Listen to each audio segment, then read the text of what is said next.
নির্বাচনী সরঞ্জাম ছিনিয়ে নেওয়ার সময় পুলিশের গুলি, আহত ৫।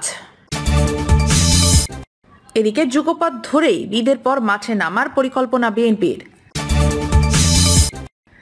পরিকল্পনা ছাড়া গাজা যুদ্ধে জিততে পারবে না ইসরায়েল, যুক্তরাষ্ট্র। জানাবো সংসদ সদস্য আনোয়ারুল হত্যা, দেহের খণ্ডিত অংশ বাইরে ফেলে জিহাদ ও সিয়াম। উপজেলা পরিষদের নির্বাচন, ভোটের ২০ দিনের পর কেন্দ্রে পাওয়া গেল ২১০০ ব্যালট পেপার। ২ কর্মকর্তার চাকুরিচ্যুতি, কাদের বললে নিশ্চয় বিচ্যুতি ঘটেছে। শুনছিলেন সংবাদ শিরোনাম, এবারে বিস্তারিত। নির্বাচনী সরঞ্জাম ছিনিয়ে নেওয়ার সময় পুলিশের গুলি, আহত ৫। নোয়াখালীর সদর উপজেলা পরিষদের নির্বাচনে ভোট গ্রহণে শেষ ভোটের সরঞ্জামাদি নিয়ে আসতে বাধা দেওয়ায় আইন শৃঙ্খলা রক্ষাকারী বাহিনীর সাথে এলাকাবাসীর সংঘর্ষ হয়েছে। এতে পরিস্থিতি নিয়ন্ত্রণে আনতে পুলিশের ছোড়া গুলিতে ৫ জন আহত হয়েছেন।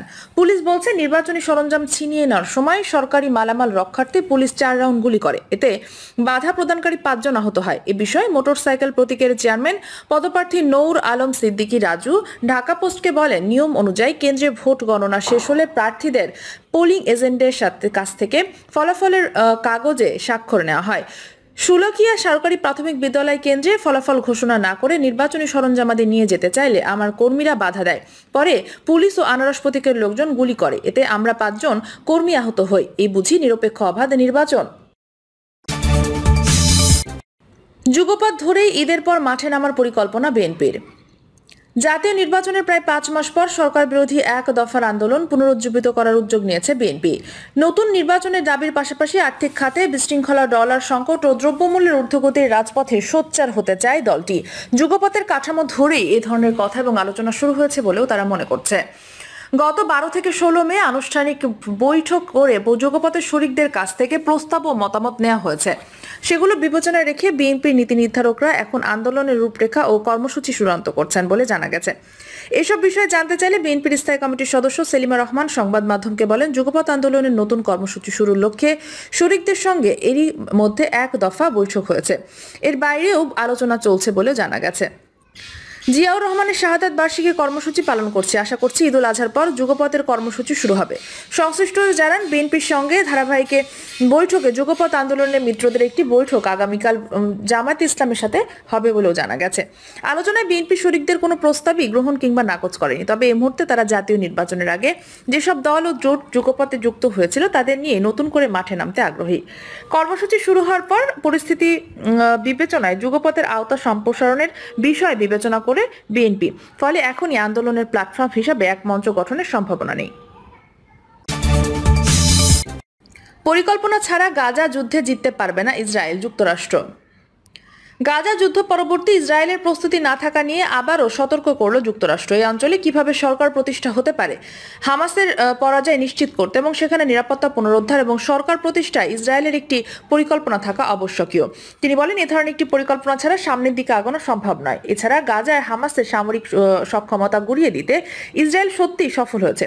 একই সঙ্গে তিনি বলেন, গাজার ভবিষ্যৎ নির্ধারণের ইসরায়েলে এককভাবে দায়ী করা উচিত নয়। ফলে যুদ্ধ পরবর্তী গাজা নিয়ে ইসরায়েলের পরিকল্পনা না থাকার বিষয়ে ব্লিংকেন বলেন, এর অর্থ হলো হামাস আবার গাজার নিয়ন্ত্রণ নিয়ে নেবে, যা অপ্রত্যাশিত। এই অবস্থায় মার্কিন প্রেসিডেন্ট কথা বলা হবে। তবে ইসরায়েলের প্রধানমন্ত্রী বেঞ্জামিন নেতানিয়াহু যুক্তরাষ্ট্রের প্রস্তাব প্রত্যাখ্যান করেছেন। তিনি বলেন, গাজার নিয়ন্ত্রণ ফিলিস্তিন কর্তৃপক্ষের কাছে নয়, বরং গাজা এবং পশ্চিম তীর ইসরায়েলের নিয়ন্ত্রণে রাখতে হবে। এজন্য তারা হামাসকে সম্পূর্ণরূপে নির্মূলের চেষ্টা চালাচ্ছে।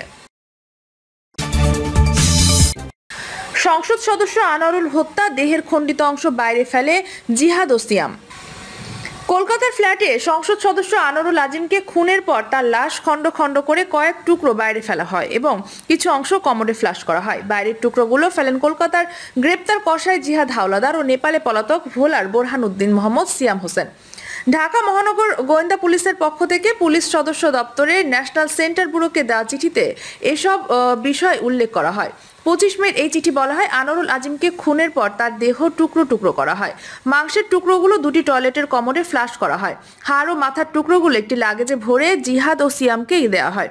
এ ধরনের কথা, তারা ওই টুকরোগুলো কাছাকাছি থাকা বর্জ্য খালে ফেলে দেন। তদন্ত সংশ্লিষ্ট কর্মকর্তা জানায়, ওই ফ্ল্যাটে সেপটিক ট্যাঙ্ক থেকে উদ্ধার হওয়া মাংসগুলো কমরে ফ্ল্যাশ করা হয়েছিল। এখন বাইরে ফেলে দেওয়া খণ্ড অংশগুলো উদ্ধারের চেষ্টা চলছে। এজন্য জিহাদকে গ্রেপ্তারের পর কলকাতা পুলিশ তাকে নিয়ে গত এক সপ্তাহে বিভিন্ন স্থানে তল্লাশি চালিয়েছে। তবে তার দেওয়া তথ্যে লাশের কোনো অংশ উদ্ধার হয়নি। অবস্থায় কলকাতা পুলিশ ধারণা করছে সিয়ামকে গ্রেপ্তার করতে পারলে লাশের বাকি অংশগুলো পাওয়া যাবে। খোঁজ নিয়ে জানা যায় মোহাম্মদ সিয়াম হোসেনের বাড়ি ভোলার বোরহানুদ্দিনের। এলাকার সবাই এই কথা বলেছে যে তাদের মধ্যে এক ধরনের চালিকা শক্তি রয়েছে। এলাকায় সবাই তাকে এ অবস্থায় কলকাতা ও ঢাকার পুলিশের ধারণা সিয়ামকে গ্রেপ্তার করতে পারলে লাশের বাকি অংশগুলো উদ্ধার করতে হবে। সিয়ামকে নিয়ে তৈরি হচ্ছে রহস্য।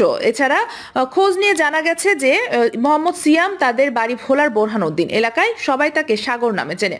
মূল বাড়ি বরিশালে থেকে বাবা মা আলাউদ্দিন বালি 40 থেকে 42 বছরে চাকরির সুবাদে বোরহানুদ্দিনের গিয়ে সেখানে স্থায়ী হন। তারা বোরহানুদ্দিনের পৌরসভা 8 নং ওয়ার্ডের ভাড়া বাসায় বসবাস করতেন। 4-5 দিন আগে বাসা পরিবর্তন করে স্থানীয় কামাল উদ্দিনের বাসায় উঠেছেন বলেও জানা গেছে। সিয়ামের বাবার সহকর্মী ও প্রতিবেশীরা বলেন, তারা জানান সিয়াম ঢাকার একটি সফটওয়্যার কোম্পানিতে ভালো বেতনে চাকরি করেন এবং চাকরির সুবাদে প্রায় ভারত ও নেপাল যান। বরিশাল বোরহানুদ্দিন ও ঢাকার সিয়াম প্রচুর জমি কিনেছেন। বোরহানুদ্দিন শহরে একটি জমি কেনার জন্য তার বাল্যবন্ধুর এক আত্মীয়কে চাপ প্রয়োগের বিষয়টি এলাকায় আলোচিত হয়। সম্প্রতি 22 লাখ টাকা দিয়ে বরিশালে একটি জমি কিনেছেন। নাম প্রকাশ না করার শর্তে সিয়ামের এক বাল্যবন্ধু বলেন, গত 2-3 বছরে সিয়ামের জীবনযাপন ব্যাপক পরিবর্তন আসে। এই সময় সে প্রচুর টাকার মালিক হয়েছে। কয়েকদিন পরপরই সে ভারত ও নেপালে যেতে থাকে। ঢাকায় কি করে জানতে চাইলে এক এক সময় এক এক উত্তর দিত। কিছুদিন আগে 40 লাখ টাকার জমি কিনেছে বলে জানিয়েছে। সংসদ সদস্য আনোয়ারুল আজিম খুন হওয়ায় ফ্ল্যাটের সেপটিক ট্যাঙ্ক থেকে উদ্ধার হওয়া কয়েক টুকরো মাংস ডিএনএ পরীক্ষার জন্য পাঠানো হয়েছে। এই টুকরোগুলো সংসদ সদস্যের লাশের খণ্ডিত অংশ কিনা তা নিশ্চিত হতে কলকাতায় যাচ্ছেন আনোয়ারুলের কন্যা মুমতারিন ফেরদৌস। আনোয়ারুলের পারিবারিক সূত্রে জানায়, কলকাতার পরিবারের পক্ষ থেকে 4 জনের যাওয়ার কথা রয়েছে। মুমতারিন ছাড়াও আনোয়ারুলের ব্যক্তিগত সহকারী আব্দুর রৌফ, তার বড় ভাই আলী আবেদ ও ভাতিজা সাইমনেরও যাওয়ার কথা রয়েছে। তাদের সঙ্গে ঢাকা মহানগর গোয়েন্দা পুলিশও এই বিষয়ে যোগাযোগ করেছে। আব্দুর রৌফ গতকাল বুধবার সন্ধ্যায় বলেন, তিনি ও মুমতারিন ভারতের ভিসার জন্য আবেদন করেছে। ভিসা পেলেই তারা রওনা দেবে। সংসদ সদস্যের বড় ভাই ও ভাতিজার ভারতের ভিসা রয়েছে, তারাও কলকাতায় যাবেন। সংসদ সদস্য খুনের কারণে এখন অন্ধকারে রয়েছে ঢাকা ও কলকাতার পুলিশ। গতকাল এক অনুষ্ঠানে ঢাকা মহানগর পুলিশ কমিশনার হাবিবুর রহমান বলেছেন, আনোয়ারুল আজিমকে কি কারণে হত্যা করা হয়েছে বাংলাদেশ ও ভারতের পুলিশ তা জানতে পারেনি। খুনের মূল পরিকল্পনাকারী গ্রেপ্তার করতে পারলে হত্যার মূল উদ্দেশ্য জানা সম্ভব। হত্যার মূল পরিকল্পনাকারী আখতারুজ্জামান ওরফে শাহিনকে দেশে ফেরানোর বিষয়ে ডিএমপি কমিশনার বলেন, তাকে ফেরানোর জন্য পুলিশের পক্ষ থেকে যে ধরনের চেষ্টা করা হয়েছে তার সর্বোচ্চটাই করা হবে। যদি এখনো আমাদের সঙ্গে এই ধরনের কোনো চুক্তি তাদের নেই, তারপরও অন্য যে কোনো মাধ্যমে বা কূটনৈতিক যে কোনো চ্যানেলে এই বিষয়ে সর্বোচ্চ চেষ্টা করা হবে। যুক্তরাষ্ট্র থেকে আখতারুজ্জামানকে ফেরাতে ভারতের কোনো সহযোগিতা নেবেন কিনা জানতে চাইলে ডিএমপি কমিশনার বলেন, এই খুনের ঘটনায় বাংলাদেশের আইনে বিচার হতে পারে। ভারতের ঘটনা ঘটেছে তাই সেখানেও বিচার হতে পারে। পারস্পরিক আলাপ আলোচনার মাধ্যমে এই বিষয়ে সিদ্ধান্ত নেওয়া হবে। উপজেলা পরিষদ নির্বাচন, ভোটের 20 দিন পর কেন্দ্রে পাওয়া গেল 2100 ব্যালট পেপার। জয়পুরহাটের ক্ষেতলালা উপজেলা পরিষদ নির্বাচনের 20 দিন পর একটি ভোট কেন্দ্রে 2100টি খালি ব্যালট পেপার পাওয়া গেছে। 28 মে উপজেলার আকলাস শিবপুর শ্যামপুর দ্বিমুখী উচ্চ বিদ্যালয় কেন্দ্রে এসব ব্যালট পেপার পাওয়া যায়। খালি ব্যালট পেপারগুলো চেয়ারম্যান প্রার্থী ব্যালট 700টি, ভাইস চেয়ারম্যান 700টি ও মহিলা ভাইস চেয়ারম্যান ব্যালট ছিল 700টি। পরে ব্যালটগুলো ওই কেন্দ্রের প্রিজাইডিং অফিসার তানজিন আহমেদ সাকিব নিয়ে গিয়ে নির্বাচন অফিসে জমা দেন। মঙ্গলবার আকলাস শিবপুর শ্যামপুর উচ্চ বিদ্যালয়ে একটি আলমারি খোলা হয়। অফিস সহায়ক আলমারির ভেতরে একটি বস্তা দেখে তা খুলে ভেতরে অব্যবহৃত 21টি ব্যালট পেপারে বই দেখেন।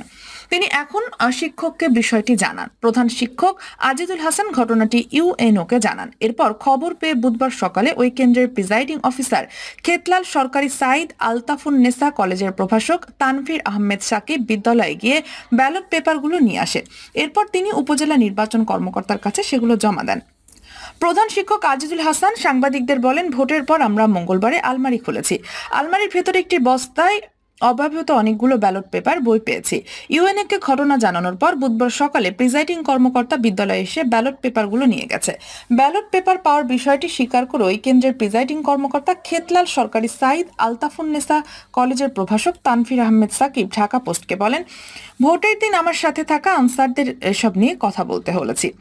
3টি পদের 7টি করে 21টি বইয়ের ব্যালট পেপারগুলো অব্যবহৃত আছে। এখনো এই ধরনের কোনো কথা এবং বলা হয়নি বলেও জানা যাচ্ছে।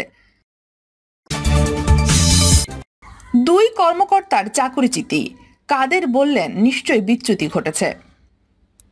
প্রধানমন্ত্রীর কার্যালয়ে 2 কর্মকর্তার নিয়োগ বাতিল প্রসঙ্গে আওয়ামী লীগ সাধারণ সম্পাদক ওবায়দুল কাদের বলেছেন, দায়িত্ব পালনে কোনো প্রকার বিচ্যুতি ঘটেছে বলেই তাদের নিয়োগ বাতিল করা হয়েছে। গুরুত্বপূর্ণ ব্যক্তিদের দুর্নীতির বিষয়ে ব্যবস্থা প্রসঙ্গে সাংবাদিকদের এক প্রশ্নের জবাবে ওবায়দুল কাদের বলেন, আজ প্রধানমন্ত্রীর কার্যালয়ে 2 গুরুত্বপূর্ণ কর্মকর্তার চুক্তি বাতিল করা হয়েছে। সে বিষয়ে আপনারা কি আগে রিপোর্ট করেছিলেন? সেটা এখন পাচ্ছেন আপনারা। তাদের বিরুদ্ধে দুর্নীতির অভিযোগ আছে কিনা জানতে চাইলে তিনি বলেন, তাদের বিরুদ্ধে দুর্নীতির কোনো অভিযোগ আছে কিনা সেটা আমি জানি না। নিশ্চয়ই তাদের কর্তব্য কোনো প্রকার বিচ্যুতি ঘটেছে, তবে সেটা কি রকম আমি জানি না। প্রিয় দর্শক, এই ছিল এখনকার সর্বশেষ সংবাদ। নিয়মিত আপডেট সব সংবাদ পেতে চ্যানেলটি সাবস্ক্রাইব করে পাশে থাকা বেল বাটনটি ক্লিক করে রাখুন। ধন্যবাদ সবাইকে এতক্ষণ সাথে থাকার জন্য।